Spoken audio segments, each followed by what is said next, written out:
mysterious. Lieutenant Junior Grade Tillin reporting on Traversing the Stars.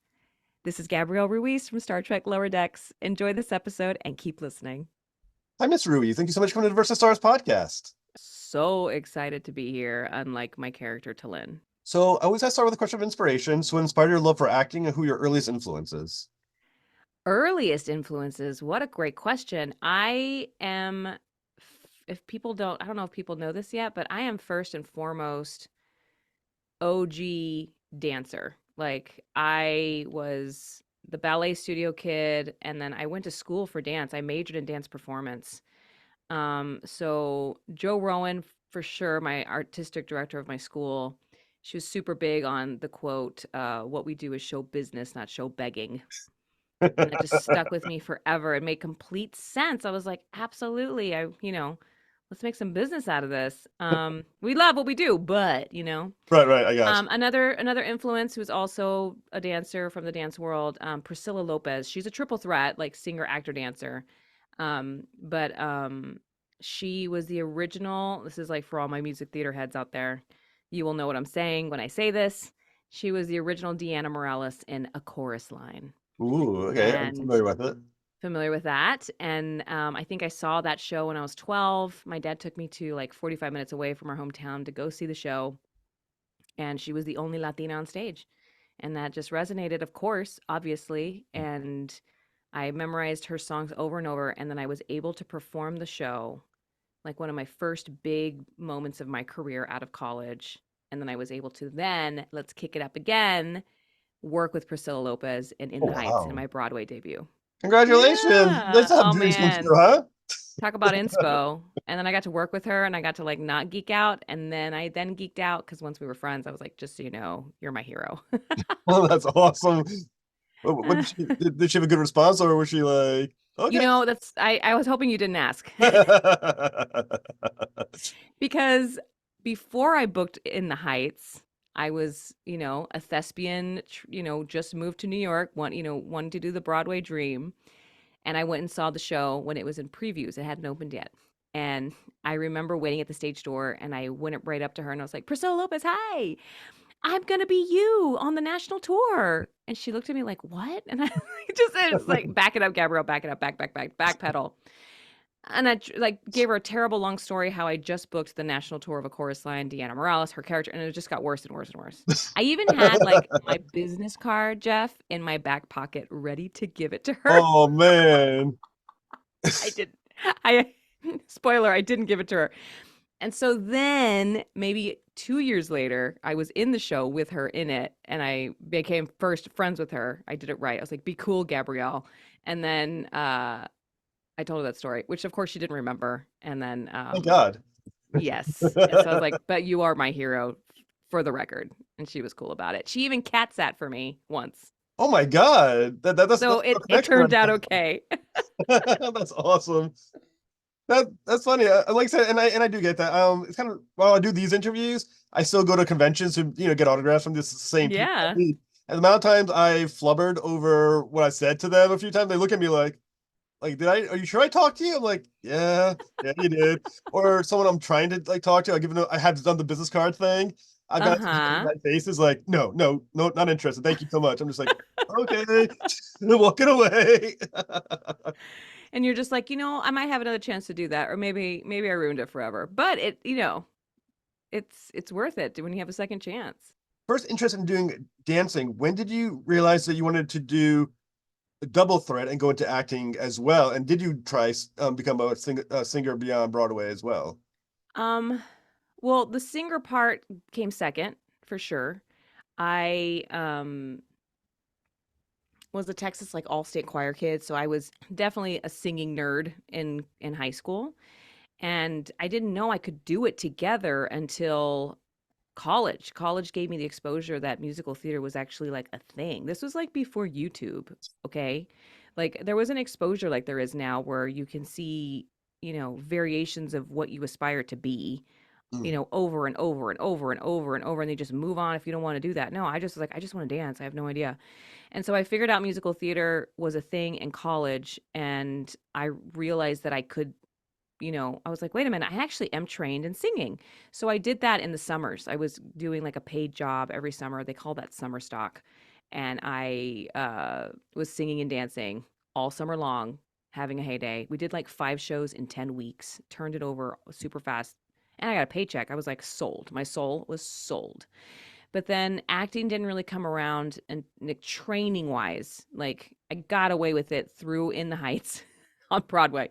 But I didn't really like start like for real acting class until like I was like 25 in New York. Hmm. Yeah. Having because we're soon we're gonna talk about some of your voice acting that you're doing on Star Trek Lower Decks. Now, Yeah. being a trained singer, does that help you become a better voice actor because you're more of a trained voice? I love that you asked that question because the answer is totally yes. Really? How? Yes, I just explained this for the first time on, my first convention. I did Star Trek The Cruise, and I was explaining this, that with voiceover work in comparison to live theater or television, um, you don't have to memorize anything, right? So Hmm. like you've got stuff in front of you, and you get to actually look at the text longer, differently. Your face is different, period. You know what I mean? Like Hmm. you don't have to think about that part. You get to really think of the internal execution, and it's just it's so different. And so for me, when I'm looking at the text and executing it, it looks like sheet music to me. Hmm. It's its own speed and style, and lifting your voice up here and lowering it down there, and then slowing down, and then staccatoing, staccato, which is like a little more prickly, and like, chop, chop, chop, chop, and like some rhythm. So I Hmm. really enjoy taking advantage of my music experience, my senses, my vocabulary, my training, and voiceover work for sure. Now we're gonna start talking about Tillin in a second, but Tillin is a Vulcan. For those who don't know the show, but if you don't, go watch it. You're under a planet, a Right. rock. And when you're playing Tillin as a Vulcan seem to be all about, vocally anyway, nuance because they have to keep Yes. the emotional register very consistent, but within that has to be enough of a range to convey emotion, which is weird for a logical thing. So, how are you using that voice register and thinking about the sound of your voice to add that nuance? um okay, so I just finished reading Leonard Nimoy's I Am Spock book, Ooh. and I actually listened to the audiobook because it was really fun to hear him speak, as a human. And he talks a lot about the Vulcan was looking over my shoulder. And he says that a lot with creating the seasons of the original series. And, he's a very trained he's just a deeply trained actor where he cared. He gave a shit about this this alien and this world that he was responsible for carrying, and and it was on his shoulders in that sense. And I just love that because a lot of us, as actors, either like, it's just a gig, or it's fun, or just tell me what to do, director or producers. But he was like, no, I really care that this development means something. Why would this Vulcan do that? And he said a lot, the Vulcan was over my shoulder reading the script, when he wanted to give up or he wanted to give in to something that he didn't agree that his character would do, that his Vulcan wouldn't do, Hmm. that Spock wouldn't do. And in the book, he speaks to Spock like it's Spock and Leonard talking back and forth to each other. They're having a conversation sometimes. So I say that with, I really feel like when I'm deciding on the nuance of Vulcan, Leonard is over my shoulder. Hmm. Spock is over my shoulder. Like, how would Spock say this? And I literally envision, you know, old school TOS, like visuals happening in my head. And I see him in full Spock, like saying the line. And then I literally just repeat it. So it's almost like Spock is line reading to me. It's kind of crazy, but it's actually very, very true. And it's the take we take, because then Mike McMahon and all the writers of the show, it's funny. Like, you don't have to really it's like if it ain't broke, don't fix it, right? Right, So like you get to just really lean into the Vulcan sass that is already there. right. And then the writing is so funny and funky that what happens just does it's magic. It's absolute magic. I have so much fun leaning into like live long and prosper, sir. You know, it's just like she lets go a little bit, but it's in the writing. So I get to trust that and they trust me.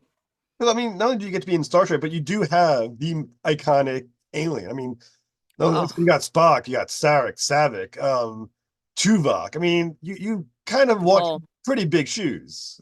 oh, it's a fucking honor. It's it's a big deal. I agree. Now, before you got the role of Tillin, were you already a Star Trek fan? Were you already familiar with these characters? I love your questions, Jeff, because I'm so excited to answer them. I grew up watching The Next Generation with my mom, and my dad would work in the summers in West Texas, like 13 hours north of South Texas, where I'm from. And he would be gone for like 3 months out of the year. So my mom, my sister, and I would bunk in my mom's room. Like there would be a mattress on the floor, and my sister and I would alternate who would sleep in the bed with my mom and who would sleep on the floor. We just all like, had like a full on slumber party for those 3 months. And then we would join him like in the summer once it was time. So it was just like part of my childhood to fall asleep to The Next Generation with my mom. And then she showed us all the movies of the original series cast. And then she also loves, I'm talking like she's dead, she's not dead. She loves Voyager so much still that when we were doing Voyager press for I think season 4, if I have it right. Yeah, um, I called her and I was like, "Okay, so talk me through the clown. Like, talk me through such and such and Tuvix. Like, what is all this stuff again?" And she was like, "I'm watching it right now." And I was like, "Perfect." So she's a full-on Trekkie, and I understood the importance when this audition came through, how special it could be if I could get it. And then when it happened, of course, I called my parents. I was Well, like, "You that guys are not going to believe this. I'm a Vulcan." well, that lower deck episode of with Voyager, they had some deep cuts in that one. That the I can't remember the name of the viruses that came out. I was like, those are some deep cuts, and they put them all in that one episode. It's like, holy crap. It's boy, man. And it's also like that's the beauty of Star Trek Lower Decks for us. Like there's so much enjoyment to like giggle and give these little love letters to all the fans of every universe, of every part, every corner of the franchise gets a pat on the back in our show. So Tillin was first introduced in a lower deck episode of the Vulcan ship as a lower deck member. At that moment, was she already going to be added to the next season of Lower Decks, or was that just kind of like they loved the character and then decided to bring her in? The latter, for Okay. sure. When she was on Cheval, the ship, it was definitely a cool threesome of characters, of lower deck characters. I think it was the first time, if correct, I mean, I think the listeners will correct me if I'm wrong, that you got to see other lower decks and other ships. I think it was the first time on the show Hmm. in that way. Even the Borg was represented at the very end. That's Yep. I laughed the entire silent moment of that. I was like, this is so fucking hysterical. This show's really going somewhere. And yeah, she was kind of a one and done at that point. And then I think Mike secretly loved her and hoped and waited to see because animation takes a long time and you don't from when I record it, I don't see it on Paramount Plus until 16 months later sometimes, like way past a year. So it was a slow burn for me to see what would happen with her, and the tweets and the posts and the response, proved it. It was the writing was on the tweets, not the wall. It was wonderful how much everyone loved her so much, and I think Mike was just as excited. And I think the cool thing with her character is that in that small vignette that you had with her in that episode, you felt there was so much more story there than you had. And I think when I watched it, you thought immediately this character needs exploring because there's something here. They introduced the concept that she is, they call it unstable on the show. Like she's this, this unstable Vulcan, but it's only to a Vulcan that she's unstable. Everyone else would be like, okay, she just has a slight more personality. It's a slight one, but it's there. And but there's something more there. So when you were thinking about Tillin, one thing like when you think about Spock, Spock has he's half human, so that's some of the Mm, excuse when he gets a little more emotional mm-hmm. or kind of goes off So when he's true. a Vulcan is that part. Tillin, far as I know, does not have that. So what was the explanation for why she is I wouldn't say unstable, but for a Vulcan, Out of slightly control, weird. unstable. She is a reject through and through. Like there's nothing that is in any way logically sound or redeeming of that. That is her. She is a failure, which is very relatable for anyone, I think, because I think we've all failed, right? But Mm. at the same time, she is a parallel to I think Mariner, where she doesn't follow the rules. And the way she doesn't follow the rules is by following her instinct. And that is just full on cancel culture in Vulcan society. And I love that that is so funny in our show. She is out of control. You know what I mean? And but the fact is though, even though she's out of control, she is clearly a genius. She saves the ship by creating this She new saves winning the position. show though, maybe. Right, exactly. But I mean, I'm gonna go there. well, like I said, she's that great addition because she's also kind of the, for lack of a better word, the straight man on the show. There's a lot of Yes. she gets to be kind of like a little bit in the middle. She gets a little bit of snark in there, but she gets to be more the straight person. But does that unstableness aspect of her make her, in many ways, a better officer than Mm. the Vulcans on that ship who did not allow themselves to trust instinct to pursue a goal, even though it wasn't exactly what was assigned, things of that nature. I definitely think it's a sliding doors answer. Like both ways could possibly work out just fine. Um, but I think her getting kicked out is definitely protocol that she was not going to be able to avoid. And the fact that she wanted to go back so badly really proved how much of a reject she was and how much it's not okay. And that she would probably, even if she sent, I don't know how spoiler alert we can be if you haven't watched the show, just get into it and then press pause on this and watch it and then come back. But her wanting to send her message to her captain to get her back on Cheval, she realized that she didn't need it. She doesn't need to be there to like be at her fullest potential, which I think the show talks about a lot. Could she reach her potential on a Vulcan ship, giving her personality predilections, as it were? What do you think? I was assuming no. I mean, I I think think they so. I caused think you're them right. completely, because I don't think they would ever. I mean, even the captain of that ship was hesitant to use her better ideas because of Hmm. how she came by them. I think you're right. I think she's totally canceled with the Mm. Vulcan society, and especially from a responsible professional side.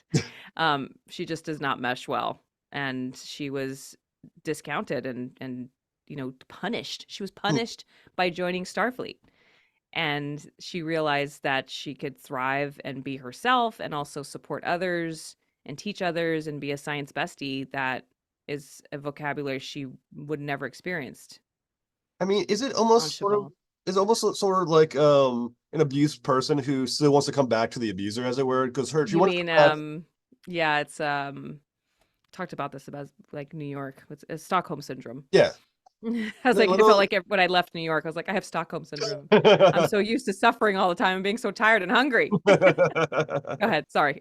I mean, it seems that way because like she has to know she's been more successful on the Cerritos. However, her need to go back isn't because necessarily I think she will do better, but there's just in a sense to be accepted by the abuser on some level. Ugh, but at the same time, that scene that she has with Mariner that she is not Vulcan enough. Mm, She just I mean, it gives me a deep breath all over again. I remember that scene. And just for the record, if everyone always asks us on the Lower Decks cast, like, do you guys record together? We don't. mm, And we do our own lines and we have to think about what Tawny would how Tawny would be saying it mm. as Mariner. But of course, like I say, the writing's good enough to like know that her responses to me and how I'm saying it work in the end when they put us together. But that scene where she is like, I am not Vulcan enough, and she's like, yes, you are. You are as Vulcan as I too am Vulcan as a motherfucker. Um, that whole brilliant aha moment for her is exactly what she is, what you're talking about, like wanting to go back and wanting to prove herself and wanting to be what she has always been told to be. I think that's a very relatable story in every franchise. It's like you're forcing yourself to be, and then when you actually look up a little bit, you're like, oh, that's actually not my destiny. Hmm. This is Tillin's destiny. Well, Cerritos does seem to be the perfect ship for it. I mean, it's sort of like the island of misfit toys. You I think the same know? thing too. But like, don't discount Captain Freeman. She knows what she's doing. Hmm. Do you know what I mean? Like, I look forward to Tillin working with Captain Freeman more in Hmm. scenes because I think, you know, I think there's a parallel between Tillin and Mariner, and then I'm curious how and if Freeman will take Tillin under her wing, like she would as another daughter in a sense. That I really think, that's the beauty of growing the show per season. Hmm. I'm not in charge. I'm not writing the show, but like, the growth of like what Captain Freeman's doing with her crew, that she is choosing these people specifically how she wants to run the ship because she Hmm. rebels and like doesn't follow the rules either. Right. Well, that once again makes her a good captain. I think one of the ideas of the Makes her a show, great captain. and it's sort of like going back to the ideas of Captain Kirk. Kirk was a great captain because he didn't follow the rules. He did what needed to be done in a given situation. Mm-hmm. And that's the Cerritos on some level. Yes. And it's just we get to crack jokes at it all the time. But I must admit, the relationship I like the best is Tendi with. I Yeah. think they work so well because she's so hyper and emotional and this stuff. And it's nice to have her with Tallinn, who's kind of, with in my opinion, that's like a perfect pairing of characters, right? Tendi and Tallinn. What do you think? I love them together. I actually got to meet Noelle. So Noelle and I are very different too, energy wise. Like we're just like sitting at the sound studio and like in the, in the little like couch area and like we could not be more different as well, which is so much fun. Our own personal personalities, but for Tendi and Tallinn, the whole science bestie thing, I'm looking forward to really exploring it because there's been a lot of resistance from Tallinn this the last seasons that you've seen her. She's like, no thanks, no thanks, no, no, no, don't hug me, don't touch me. And now I think she's getting into like, let's, you know, I'm considering how we can work together and also learn from her. I think she's also impressed by Tendi. She's very talented.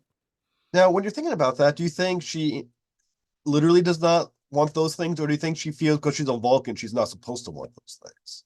I think she is Vulcan, so she doesn't want those things instinctually. Yeah. But her instinct is short circuited. It's malfunctioning. It is malfunctioned in a sense because she does listen to her instincts. So I think it's a push and pull of she's torn for sure. So, First trust though. I think a lot of their first relationship, the first stages of the relationship was trust, and then when she went with Tindy to Orion and learned about Tendi and saw how much of a badass she is and what she can do and how she dealt her relationship with her own siblings and her own rejections from her own people. I think Tendi left by choice. hmm, But it impressed her. That impressed her and she's like, I have respect for that. And that grew the relationship for sure. is there the underlying fear of Tallinn to be rejected by her ship the way the Vulcan ship rejected her? I think Talit is way above Cerritos. I think she thinks she is so much better than Cerritos.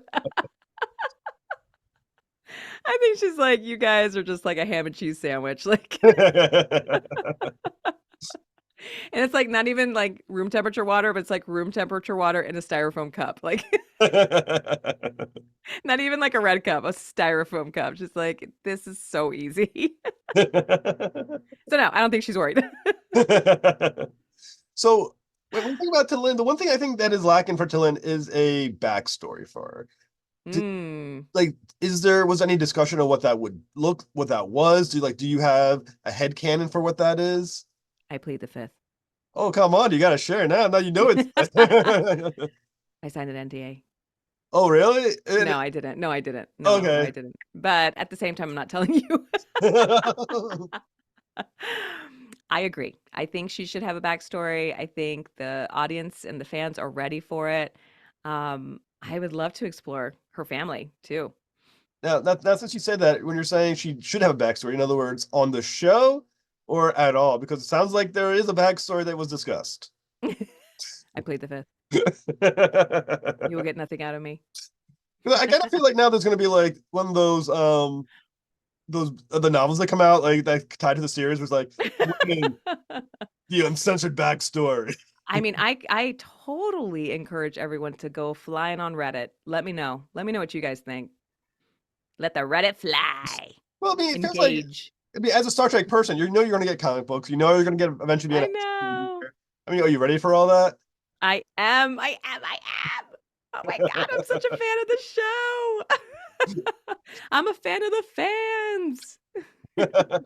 like, do you watch the show when you're even the episode that you're in, even though Only the ones Tillin is in. No, I'm kidding. I well, love Star Trek. And then I went in for Tawny's role. I went in for new not for Newsome. I went in for Mariner. And I had like just one callback. I did not make it far. I got to meet like some people like, in the studio. It was great. It was a great learning experience. And I was like, she's great. Amazing. This is exactly what they wanted. It makes sense. And then I was like a computer voice once, and then I was Lieutenant Lamont or Ensign Lamont, which she kind of gets killed like in a holodeck scenario, like after one line, and then they just kept bringing me in and kept bringing me in. now the other aspect of what's it being on Cerritos is that as you get to be around with some very outlandish characters like Mariner, Shack, some of those characters. Is it? Shax, he's Which so funny. I love. I I got. want to Lynn to interact with Shax. You know what? I got to interview the actor who plays him, and he's so awesome. That guy, He's Fred. He's he looks awesome. so awesome. What a voiceover vet too. Like just mad respect for that dude. And is it? Do you think it would have been different if you all were on the set together doing this? Yeah, I think it would be totally different. I think it would. I would be so curious on like curious. I'd be so curious how that would go if we had table reads or if I look forward to like at a Comic Con or somewhere putting this out there. Everyone tweet about it so it happens. Um, we should do a table read live. That'd be so Mm, fun. that'd be And so just go cool. with it because there's so many talented actors, improvisers, comedians, singers, like we're all like we all come from different, you know, um angles of like what we can provide for the show. It'd be fun to read something live. I think it'd be absolutely awesome because one thing I spoke to Fred about when he played the Hulk in the Avengers cartoon. Of course he did. Yeah, and they all were in the same room together doing it, and they talk about how they would try to one up each other, and trying to be like more like powerful, more energetic. I was thinking to myself, I would love to see what Star Trek Lower Decks would be with them all on the set together, trying to top each other. Oh, and also get laughs. You know what I mean? Like the whole live thing is so different than in a studio, and there's different trusts in that way because you have to trust the audience to not pull you or like what you're saying, like egg you on or try to one up each other and whatnot. But it would be fun to have the excitement and the thrill of doing it not only for each other but for like an audience. I think it'll happen. I think it can happen. I mean, why wouldn't it happen, right? I mean, especially because COVID's over, you can go ahead and do that. Yeah, let's make out. I mean, it'd be a great. I think it'd be a great thing for that show, and I think I really do like that the characters do feel like though that you are in the same room together because you do feel like there's Mhm. chemistry there, and it's almost shocking to think that you guys aren't in the same room doing that. It's nuts. It's completely nuts. And I'm just grateful I don't have to edit it. I don't have to send it. I don't have to send my material over. I don't have to, I don't have to engineer it.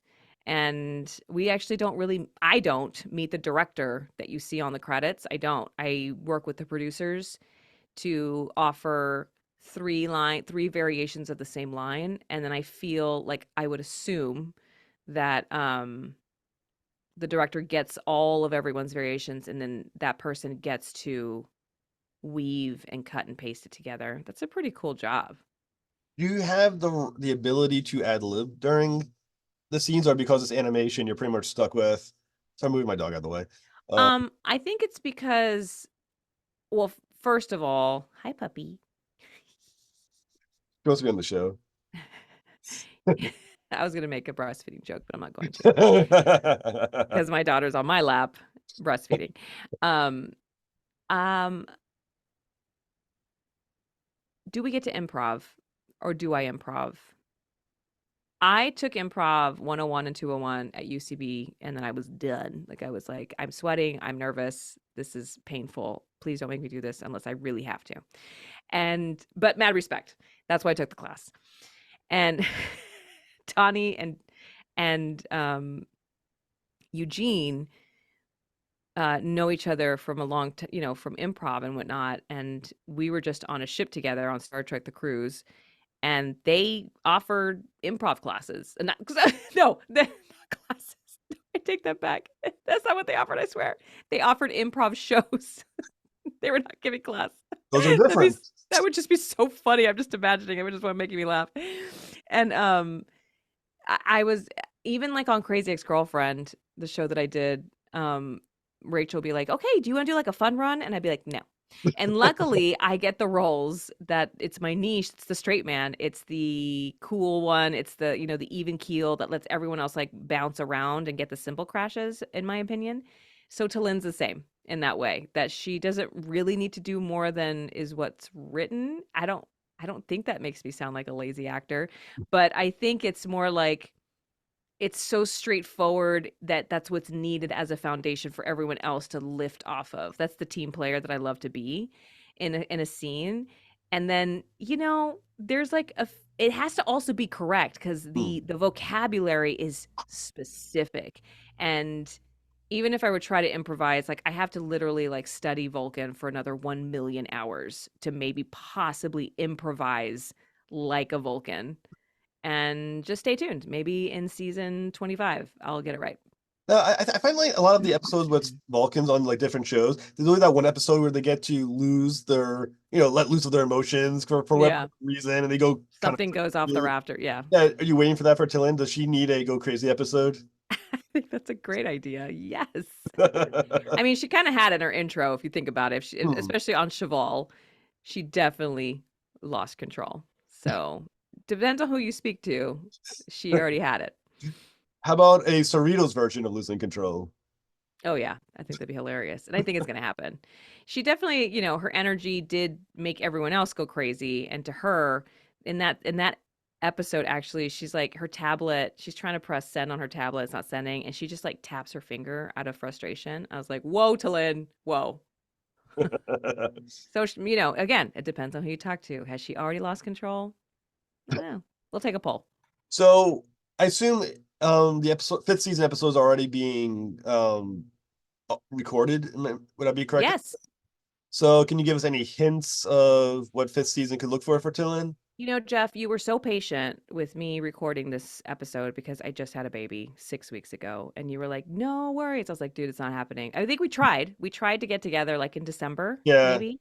And then I was like, this baby's coming. There's no way. There's no way. And you're like, no problem. Let me know. Season 5, producers asked me around the same time, can Gabrielle come into New York and record? And I said, I can't. I'm having a baby. And so, cut to 6 weeks later, I actually just got the first script and I haven't read it yet. So, I actually Ooh. genuinely and sincerely will forward you the email. No, I'm kidding. I will sincerely tell you that I actually don't know any spoilers. I just got it and I'm going to record in 3 days. Well, because we're here, might as well grab the script and you can read it on air. We'll wait. Don't worry about We'll have a table read right now. it. That'd be awesome. I guess I'll be Shaq to be in it because that'd be the fun one to be. That's not happening. For the record, guys, I didn't do it. Guess on the fifth season, where do you think they'll take the character? Where do you want the character to go? I love that she's hanging out with the Fabulous Four. I love it.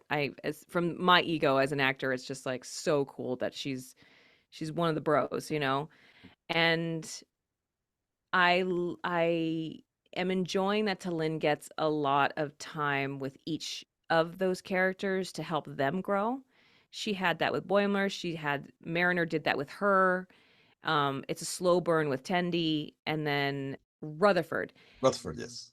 And I look forward to have moments with Rutherford because his speed is also very different to play with, um, for Tillin. So that's what I look forward to. And then also Shax. Like she hasn't really like even interacted with Shax at all, and he is such a gentle bear, that I'm curious if she would be like I think she would just be really judgmental of him.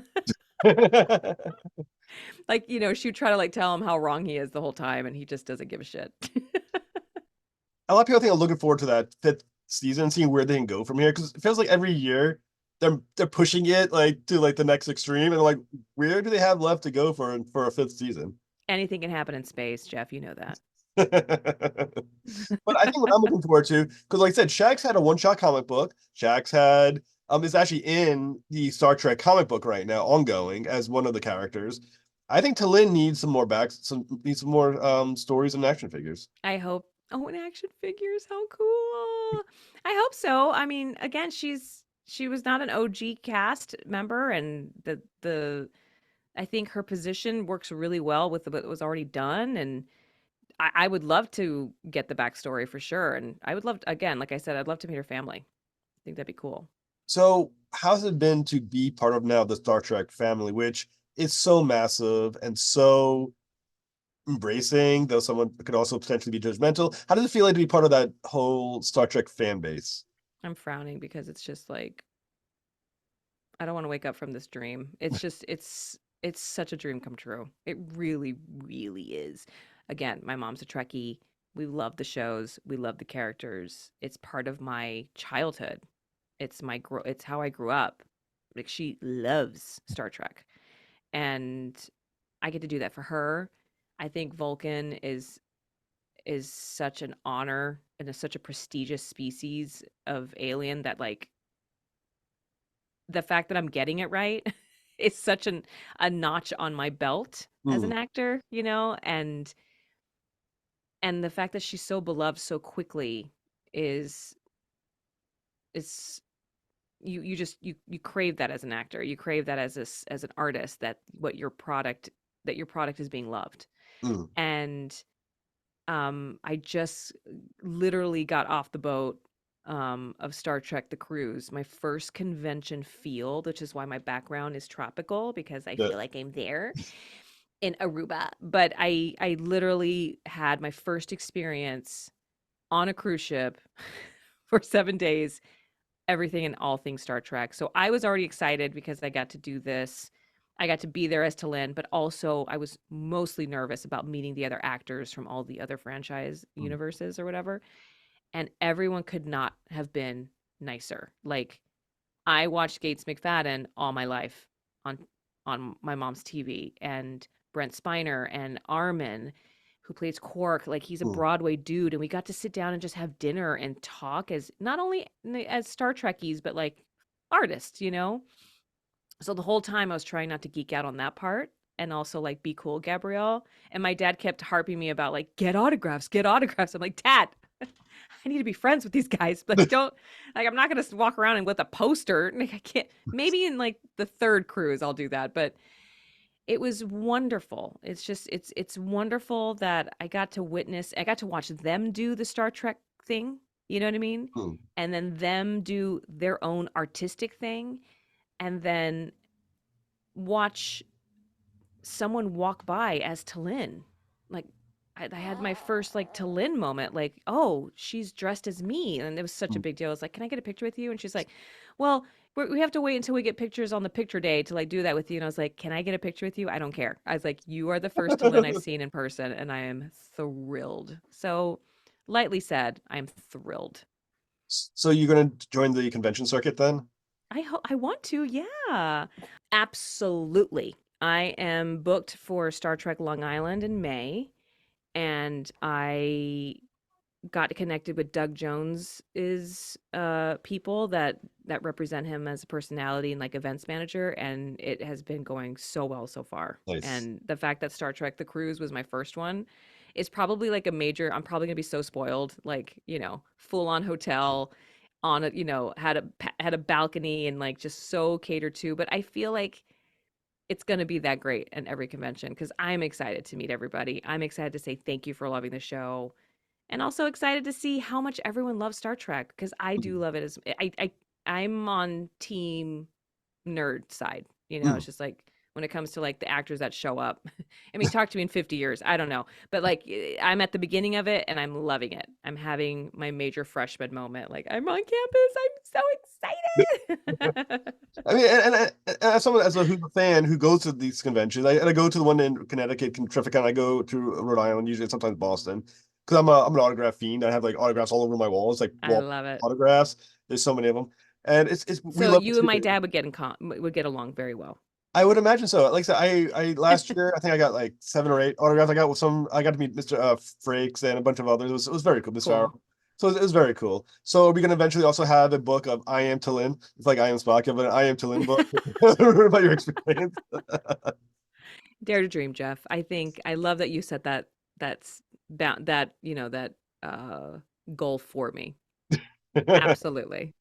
I am So to Lynn. so what's next for you? Again, I just had a baby. So it's wonderful. What my next is actually what I really want. I'm having a wonderful time being a mom, having time to do that because I come from the Broadway world, Jeff, where you leave house at 5 o'clock and you say goodnight to your kids on the phone. And I remember like in my 20s, I would witness that from other actors around me that were older and had a family and whatnot. I just remember thinking like, I don't think I want that. You know, I just don't know if that's for me. And it still isn't like, and not now. It's not that now. Hmm. So it's been wonderful to have this wonderful voiceover career. I'm also on Starfield, the big video game, and that just came out on Xbox. And I am loving that I get to do mom and really, you know, establish my family's new dynamic of four, and then do the convention circuit with Star Trek. And then also, I do some game shows here and there. I'm on 25 Words or Less, as well as Pictionary. And like that, all that combined together has been wonderful for me. And I with the strikes happening last summer with SAG-AFTRA and the Writers Guild, and then me being pregnant, you know, we felt like last year was kind of a wash. I'm sure everyone else felt that way in the industry. So I just had my first audition on tape yesterday on Sunday, and it felt good to be back just into the swing of things Hmm. of having a addition to our family and being like able to have it all. Hmm. Well, Mr. Ruiz, it's been an absolute honor to have you on. Thank you so much for making time. Oh, live Absolute long and pleasure. prosper. Thank you so much. Thanks for Have having me. a fantastic night. Thank you for listening to another episode of the Versing Stars podcast. Please help me battle those algorithms by liking and subscribing. Be sure to return for the next episode when we are visited by Carissa Grant.